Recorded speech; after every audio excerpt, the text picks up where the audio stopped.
¿Cómo están, jóvenes? Un gusto de saludarlos. En este video vamos a revisar los ejercicios que les he dejado para que practiquen y les voy a ir pasando algunos tips para que ustedes aprendan a mejorar su trabajo con los vectores, ¿de acuerdo? La idea de esta práctica es de que ustedes se vayan acostumbrando poco a poco al manejo de los vectores. Ya vamos a ver en un video posterior cómo estos vectores luego vamos a irlos pasando a través de parámetros de un lugar a otro. Es a donde deberíamos pretender llegar, ¿no es cierto? En la lógica con la que hemos venido trabajando la modularización y también de tratar de hacer estos procedimientos y funciones genéricos, la idea es de que también los vectores pasen a ser parámetros en algún momento. Por lo pronto, es solamente algunos tips y formas en las que ustedes van a poder trabajar los vectores, ¿ok? Bien. El primer ejercicio se trataba de un procedimiento, crear un procedimiento que almacene los 20 primeros números pares, ¿ok? A ver, lo primero que tenemos que ver es dónde vamos a almacenarlos. Ahí está un vector de tipo entero, son todos números pares, al que le hemos puesto de nombre números y cuya cardinalidad es de 20. Es decir, yo conozco la cantidad de elementos que voy a tener. Ahora, aquí el primer tip. Aunque yo no conozca la cantidad de números antes de ejecutar el proyecto, tengo que ver de planificar de que esta cardinalidad sea lo suficientemente amplia como para almacenar lo que necesito. En este caso sabemos que son 20, por eso es que defino 20 espacios dentro de mi vector. ¿Ok? Luego estoy definiendo dos variables de tipo entero. Una que me va a permitir almacenar o generar los números pares y la otra que me va a permitir manejar el índice. Aquí, segundo tip. No nos olvidemos que en un vector son dos cosas separadas: el contenido de cada casilla del vector y el índice. ¿Ok? Una cosa es el contenido, otra cosa es el índice. En este caso estoy usando n para generar el contenido y voy a usar i para generar el índice. ¿De acuerdo? Es por eso que utilizo este proceso repetitivo que va desde 0 hasta 20. ¿Sí? En realidad va de 0 a 19. Pongo 20 porque no estoy usando el menor igual. Puedo usar menor igual o menor igual a 19 o directamente menor a 20. ¿Sí? Esa es otra forma en la que ustedes tienen que ubicarse. El tamaño del vector siempre tiene una referencia. ¿Ok? Ok. Dentro, por cada vuelta que doy, en cada posición del vector almaceno el número que estoy generando. La primera vuelta en la posición 0 almacenaré el 2. La siguiente vuelta en la posición 1 almacenaré el 4 y así sucesivamente. Y con esto voy haciendo generar de 2 en 2 el número que voy a almacenar. ¿Sí? Como no tengo un proceso de impresión, voy a frenar la ejecución del programa ahí para que ustedes vean cómo en la prueba de escritorio se refleja esto. Entonces, voy a ejecutar el ejercicio 1. Vengo ahí y digo que corra hasta ahí. ¿De acuerdo? Ahí está, ha llegado hasta ahí. Fíjense cómo en la prueba de escritorio me aparece el último número al cual ha llegado, el n, y el último número al cual ha llegado el i. Pero también me muestra el vector. Ahí está el vector con todos los elementos almacenados como yo había predecido desde un inicio. 2, 4, 6, 8, 10, 12, hasta obviamente el 40. ¿Sí? Entonces no necesito imprimir el vector y yo sé que el vector está siendo llenado correctamente.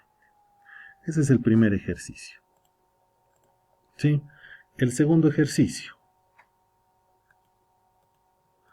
El segundo ejercicio se refiere a desarrollar un procedimiento que almacene e imprima por pantalla el abecedario.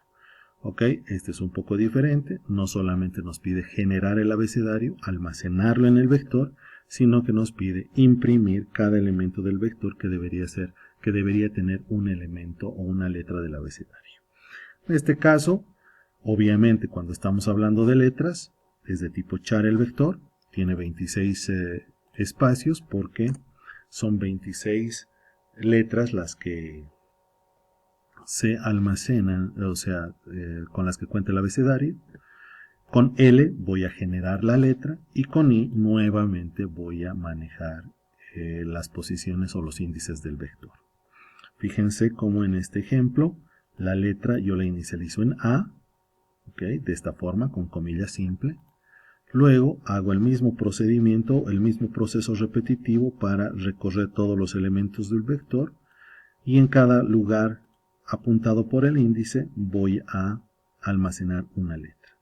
Esto me permite hacer C, ya que estamos haciendo referencia a los números referenciados por la tabla de códigos ASCII. Entonces, automáticamente la letra va a ir asumiendo B, C, D, E, etcétera, etcétera, etcétera. ¿Okay? Este es el primer proceso repetitivo que en teoría me llenaría el vector, ¿sí? Y como el ejercicio lo pide, hay otro proceso repetitivo que lo que hace es imprimir el vector, los elementos del vector uno a uno y acomodándoles un espacio después. ¿Ok? Entonces, si yo quiero ejecutar esto, ¿ok? Voy a ejecutarlo hasta acá.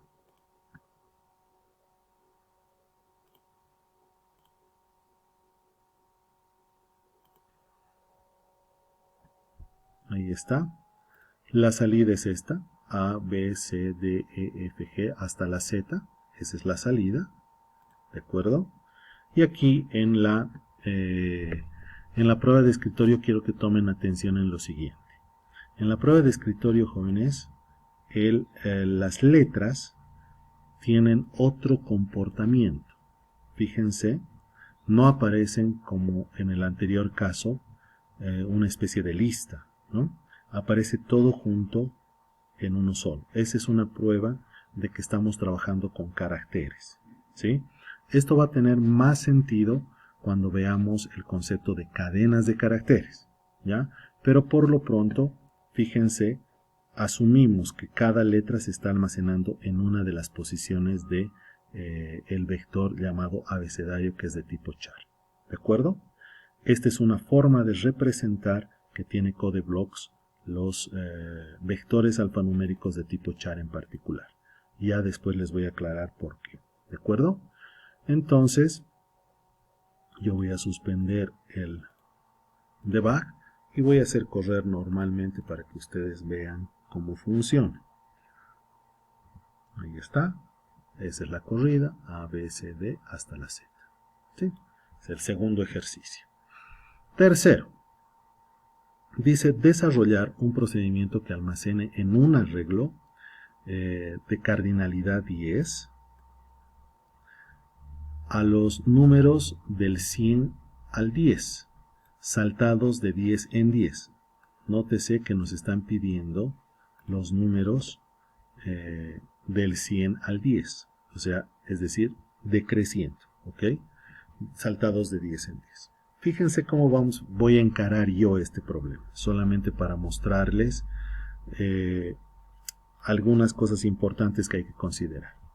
En este caso son 10 números los que voy a tener, del 100 al 10 son 10 números saltados de 10 en 10, ¿ok? Aquí voy a definir una variable para manejar el contenido y otra para manejar el índice. Hasta ahí la definición es igual que en los otros ejercicios anteriores. Fíjense lo siguiente, voy a usar este for ya no para mover el índice, sino para generar el contenido. Es un cambio. Tengo el derecho, puedo hacerlo, no hay ningún problema en que yo lo haga de esa forma. Entonces, ¿qué voy a hacer con el for? El for lo que hace es hacer variar n entre 100 y 10, de 10 en 10, de forma decreciente. Esa es la respuesta. Noten chicos, de que no hay una obligatoriedad de manejar siempre el índice a través del for, ¿ok? O el proceso repetitivo que ustedes estén usando. El proceso repetitivo es un concepto mucho más grande que nos debe servir para varias cosas. En este caso, yo no estoy usando el proceso repetitivo para el índice, sino para el contenido. ¿Ok? Fíjense, yo genero la primera vuelta 100 y luego lo hago reducir de 10 en 10. Ese 100 va a ir a la posición I. ¿Cómo controlo las posiciones? Las controlo gracias a su índice. El índice lo inicializo en 0 y voy subiéndolo de 1 en 1. 0, 1, 2, 3, 4, etc. ¿Sí? Entonces voy a poner en la posición 0, 100. En la posición 1, 90. En la posición 2, 80, etcétera, etcétera, etcétera. ¿Sí? Fíjense ahora el cambio. Eso hecho para llenar el proceso repetitivo, es decir, el vector, y ahora estoy usando este otro for para imprimir. Y fíjense que ahora uso en el for el índice para recorrer el vector. ¿Sí? Ustedes pueden hacer variar esto como gusten. A eso es a lo que yo quiero que lleguemos. Ustedes son los programadores y ustedes escogen cómo se sienten más cómodos manejando los datos dentro del vector. ¿Estamos? Les voy a dejar más ejercicios para practicar, entonces les deseo mucha suerte y espero que esta revisión les ayude a ejecutar estos ejercicios. Finalmente les voy a mostrar la corrida de este programa. Ahí está. Hacemos correr y efectivamente 100, 90, 80, 70, 60 hasta el 10. ¿Sí?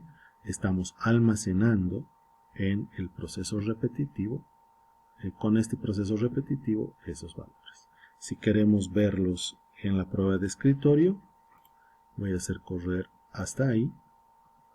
¿Ok? Fíjense, aquí están números. Y ahí está, 100, 90, 80, 70, 60 en cada una de las posiciones de números, del vector números. ¿De acuerdo? Así es, jóvenes. Entonces, denle una repasada. Espero que ustedes hayan podido encarar estos ejercicios más o menos de esta forma. Y obviamente vamos a tener igual la sesión de dudas para poder aclarar algo que se nos esté escapando por ahí. ¿De acuerdo? Les mando un cordial saludo. Cuídense mucho.